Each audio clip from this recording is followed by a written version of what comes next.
Hello everyone, कैसे हो आप सब लोग। तो यहाँ पे हम ट्रेड करना शुरू करेंगे।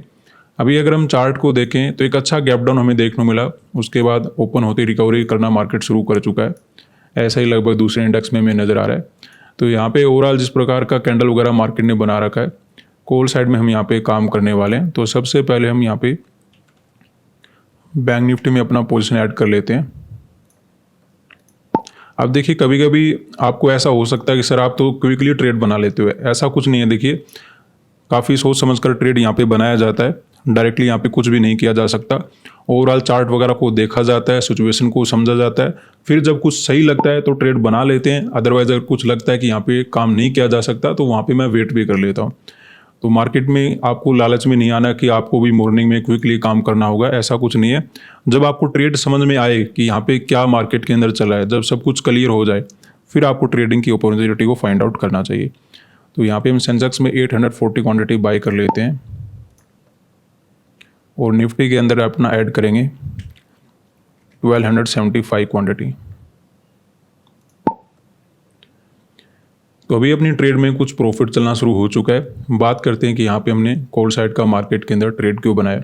देखिए, इतने बड़े गैप डाउन के बाद बाइंग करना, मैं ये बोल सकता हूँ ज़्यादा अच्छा नहीं होता, लेकिन कुछ ऐसे केसेस होते हैं जहाँ पे आप ट्राई कर सकते हो और वो आज का दिन रहने वाला है। ऐसा क्यों है? देखिए, कभी कभी क्या होता है, देखिए जब मार्केट में एक दिन सेलिंग हुआ हो, जैसे आपको नज़र आ रहा है काफ़ी अच्छा सेलिंग था, इतना बड़ा मार्केट ने गैप डाउन दिया, तो क्या हो सकता है, प्रॉफिट बुकिंग भी आ सकता है। ठीक है, जैसे मान लेते आप यहाँ पे सेल करके बैठे थे, जैसे आप यहाँ पे सेल करके बैठे थे, अगले दिन आपको गैप डाउन मिला और एक अच्छा प्रॉफिट बना के, आपको अच्छा प्रॉफिट नज़र आ रहा है, आप प्रॉफिट बना के निकल गए। ऐसा नॉर्मली हो जाता है। वैसी सिचुएशन में अगर आप ट्रेड करोगे तो मार्केट फिर से घूम जाएगा। तो यहाँ पे हमने क्या देखा है कि ये जस्ट एक प्रॉफिट बुकिंग नहीं है, यहाँ पे कहीं ना कहीं बाइंग आना शुरू हो चुका है। क्योंकि मार्केट ने एग्जैक्टली क्या किया, ऊपर तो निकला ही निकला, फिर मार्केट ने 500 का एग्जैक्टली रिजेक्शन देना शुरू कर दिया। तो यहाँ से मैं क्लियर हो गया कि मार्केट 500 का रेजिस्टेंस लेके तो नहीं गिरने वाला। ठीक है, चाहे कुछ भी हो जाए, यहाँ पे ऐसा गिरावट तो नॉर्मली नहीं होता है। ऐसे नहीं कि कभी होगा ही नहीं, हो सकता है कभी कभी हो जाए, फिर आप बोलो सर ये तो यहाँ पे ऐसा नहीं हुआ। तो एक दो बार के लिए मैं ट्रेड नहीं करता। मैं देखता हूँ कि ज़्यादातर प्रोबेबिलिटी मार्केट के अंदर क्या रहती है, उसके अकॉर्डिंग अपना ट्रेड हम डिफाइन करते हैं। तो ज़्यादातर केसेस में आप देखोगे कि मार्केट राउंड नंबर से रेजिस्टेंस लेके कोई बड़ा सेलिंग नहीं करता। छोटा मोटा रिट्रेसमेंट आ जाए, थोड़ा बहुत ट्रैप करने के लिए नीचे का मोमेंटम आ जाए, ऐसा कुछ मार्केट कर देता है। लेकिन डायरेक्टली रेजिस्टेंस लेना, स्पेशली ऐसे गैप डाउन में, मार्केट कंटिन्यू सेलिंग में नहीं जा पाता। तो जैसे ही रिजेक्शन लिया मार्केट ने, जैसे आपको ये कैंडल नजर आएगा, ये जो रेड कैंडल है एग्जैक्टली 500 के ऊपर है। ठीक है, आप यहाँ पे मैच कर सकते हो। तो जैसे रेजिस्टेंस लेके फिर से बढ़ना शुरू किया, वहाँ पे मैंने कॉल साइड का ट्राई किया कि मार्केट ओवरऑल यहाँ पे जस्ट प्रॉफिट बुकिंग नहीं है, यहाँ पे कुछ नए बायर मार्केट के अंदर ऐड हो सकते हैं, यहाँ पे रेजिस्टेंस वगैरह बनाएगा और फिर थोड़ा बहुत मोमेंटम और ज़्यादा हमें मिल जाएगा। वैसा समझते हो यहाँ पे हमने कॉल साइड का मार्केट में ट्रेड बनाया। अब इसमें साथ आपको ये भी ऐड कर लेना है। देखिए, जैसे हमने यहाँ पे एनालिसिस में प्लान बना रखा था कि बाइंग करेंगे, लेकिन हमने प्लान कैसे बना रखा था कि छोटे गैप डाउन में मिल जाए या फिर गैप अप मिल जाए, फ्लैट मिल जाए। उस केस में हम ज़्यादा प्रीफर कर रहे थे मार्केट में कि गैप अप अगर ज़्यादा भी ओपन होता है तब भी कोई प्रॉब्लम नहीं है। अब देखिए, गैप डाउन ज़्यादा ओपन हो गया तो हम इस चार्ट को फॉलो करते हुए ये ट्रेड नहीं बना रहे, हम केवल इस चार्ट को देखकर काम करें। अब इस चार्ट का कोई लेना देना है नहीं। रीजन क्या है? क्योंकि जो भी यहाँ पे सेल करके बैठा होगा वो अच्छे प्रॉफिट में आ गया होगा, और जो प्रॉफिट में आ गया उसको टारगेट बनाया नहीं जा सकता। लेकिन कहीं ना कहीं डाउन साइड भी डायरेक्टली बायर के असल नहीं है, क्योंकि मार्केट में अगर आप बड़े टाइम फ्रेम पे देखोगे चार्ट को तो आपको नजर आएगा कि मार्केट में जितना भी बाइंग आया था ऑलमोस्ट कल ही उनको निकाल चुका था। आज फिर से गैप डाउन ओपन हुआ, नीचे कोई डाउन साइड डायरेक्टली बायर के असल नहीं है, इवन मार्केट ऊपर भी जा रहा है। तो यहाँ पे बायर के एसएल नहीं, इसका ये मतलब नहीं कि आप कहीं पर भी बाय कर सकते हो। आसपास होते फिर हम सेलर को आराम से टारगेट कर लेते, लेकिन अभी हमें केवल नए चार्ट को फॉलो करना है। और नए चार्ट में मुझे एक ही बात नजर आई थी कि पहली बात तो मार्केट ने ऊपर चलना शुरू कर दिया, हो सकता है प्रॉफिट बुकिंग हो, लेकिन क्योंकि मार्केट एग्जैक्टली 500 का रेजिस्टेंस लेके गिरने की कोशिश कर रहा है, कुछ रेड कैंडल बना रहा है, तो मार्केट यहाँ से गिरेगा नहीं, मार्केट कहीं ना कहीं और ऊपर जाने वाला है। यही समझते हुए यहाँ पे हमने कॉल साइड का काम किया। अब जैसे जैसे ऊपर जाएगा, हो सकता है जो यहाँ पे सेल करके बैठे वो अपना धीरे धीरे प्रॉफिट वगैरह बुकिंग करना शुरू करे और हमें और ज़्यादा मोमेंटम मार्केट के अंदर मिल जाए। ऐसा ही एग्जैक्टली हमने निफ्टी के अंदर देखा, ऐसे एग्जैक्टली हमने सेंसेक्स के अंदर देखा है। 81,000 का लेवल ज़्यादा दूर नहीं है, जैसे जैसे क्रॉस करेगा अपना प्रॉफिट मार्केट के अंदर बन जाएगा। बनना चाहिए, प्रोबेबिलिटी ज़्यादा है, कन्फर्म नहीं होता कि 100% मेरा प्रॉफिट बनेगा ही बनेगा। अगर हम ऐसा सोचना शुरू कर देंगे तो गलती क्या करेंगे, मार्केट के अंदर बैठे रह जाएंगे, लॉस में भी बैठे रह जाएंगे, बार बार ट्रेड करने की कोशिश करेंगे। तो वैसा काम आपको कभी भी करना नहीं है, क्योंकि जो ट्रेडिंग होता है ना, वो माइंडसेट का गेम है। आपको यहाँ पे एफर्ट जितना करना पड़ेगा ना, जो हार्ड वर्क करना पड़ेगा, वो अपने माइंड को प्रिपेयर करने के लिए करना पड़ेगा। दूसरा इसमें कोई काम नहीं है। अदरवाइज आप मार्केट में ट्रेड करोगे, आओगे जाओगे, लेकिन जब तक आप अपने माइंडसेट को सही से प्रिपेयर नहीं करोगे, स्पेशली ट्रेडिंग करने के लिए। ट्रेडिंग के लिए क्या होता है, अचानक से आपको रिस्क नज़र आता है, अचानक से आपको प्रॉफिट नज़र आता है, फिर उसको कैप्चर भी करना होता है कि अब इस सिचुएशन में हम क्या करें। तो वो सब चीज़ें जब आप काम करना सीख जाओगे तो आप मार्केट के अंदर पैसा बना लोगे, क्योंकि वहाँ पे आप पेशेंस के साथ वेट करोगे, सही ट्रेड को आइडेंटिफाई करोगे, जल्दबाजी नहीं करोगे। अगर ट्रेड क्लियर नहीं है तो कोई प्रॉब्लम नहीं है, एक दिन के लिए ट्रेड को छोड़ दोगे तो आगे मिल जाएगा आपका ट्रेड। लेकिन सिचुएशन क्या होती है कि मुझे ट्रेड करना है, कहीं पर भी मिल जाए, कुछ भी मिल जाए, मैं ट्रेड करने वाला हूँ। वैसी ही सिचुएशन में फिर आप बोलो सर मेरा प्रॉफिट नहीं बनता, कैसे बनेगा। पहले आप अपने माइंडसेट को प्रिपेयर कीजिए कि क्या आप प्रॉफिट कैप्चर एक्चुअली में कर भी सकते हो या फिर नहीं कर सकते। चाहे आप छोटी क्वांटिटी में काम कीजिए, शुरुआत में कोई बड़ी क्वांटिटी लेना, बहुत बड़े बड़े प्रॉफिट करना ज़रूरी नहीं होता। आप बहुत छोटा सा प्रॉफिट भी बनाओगे ना, तब भी आप ट्रेडर हो। उसको धीरे धीरे इंक्रीज आपको करना है, प्रॉफिट आप बना लोगे। पहले आपको माइंडसेट बनाना पड़ेगा ट्रेडिंग करने के लिए, स्पेशली रिस्क डिफाइन करने के लिए। क्योंकि जब रिस्क नज़र आता है ना मार्केट के अंदर, फिर कुछ ना कुछ आप गलती करते हो, या फिर जब कैपिटल चला जाता है फिर आप कुछ गलती करते हो। तो वो गलतियां करें ही क्यों, जब हमें पता है कि ये हमें नहीं करना है। लेकिन फिर भी देखिए, मैं मानता हूँ कि हो जाती है। आप ये नहीं कह सकती मैं बिल्कुल अब इसको ख़त्म कर दूंगा। गलतियां मैं भी कर लेता हूँ, आपसे भी हो सकती है, लेकिन उस सिचुएशन को दोबारा से एनालाइज करना।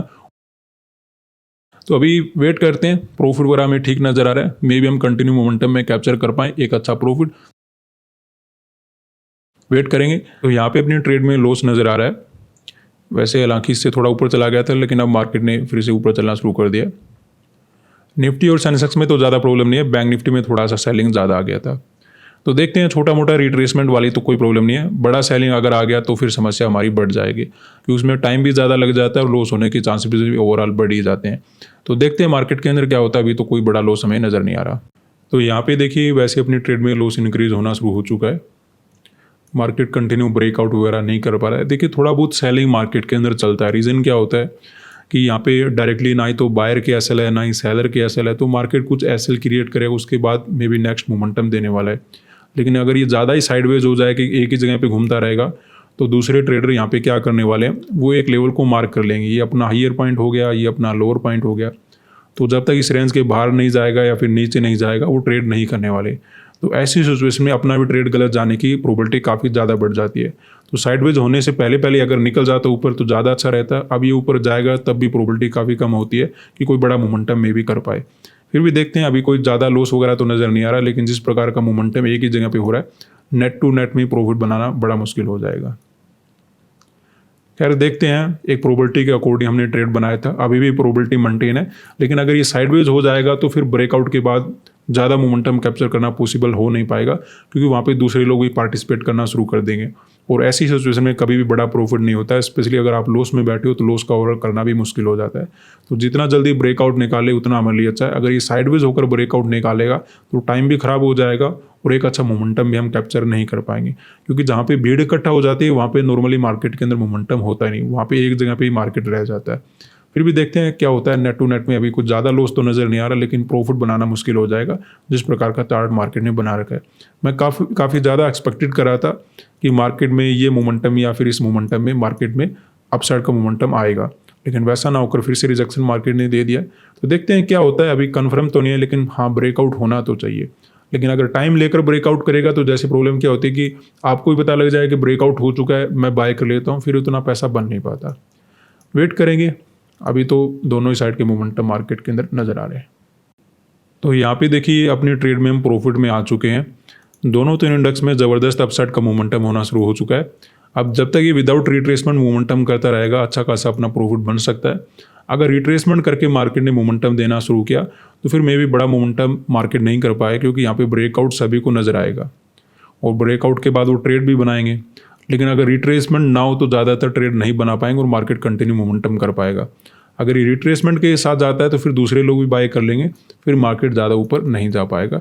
तो उसमें हम छोटा मोमेंटम कैप्चर कर लेंगे। अगर ये कंटिन्यू बढ़ता है तो एक अच्छा टारगेट हम मार्केट के अंदर रख पाएंगे। तो अभी बढ़ने देते हैं, अभी जस्ट अपना प्रॉफिट ही चलना शुरू हुआ है। तो यहाँ पे हम ट्रेड अपना कट कर लेते हैं। कोई बड़ा प्रॉफिट तो अपना नहीं हुआ, लेकिन यहाँ पे इससे ज़्यादा प्रॉफिट मिलना भी हमारे लिए मुश्किल है, क्योंकि जैसे जैसे ब्रेकआउट होगा दूसरे लोग भी ट्रेड करना शुरू कर देंगे, और अगर ऐसा होता है तो हमें इससे बड़ा प्रॉफिट मार्केट के अंदर नहीं मिल पाएगा, प्रोबेबिलिटी काफ़ी कम है।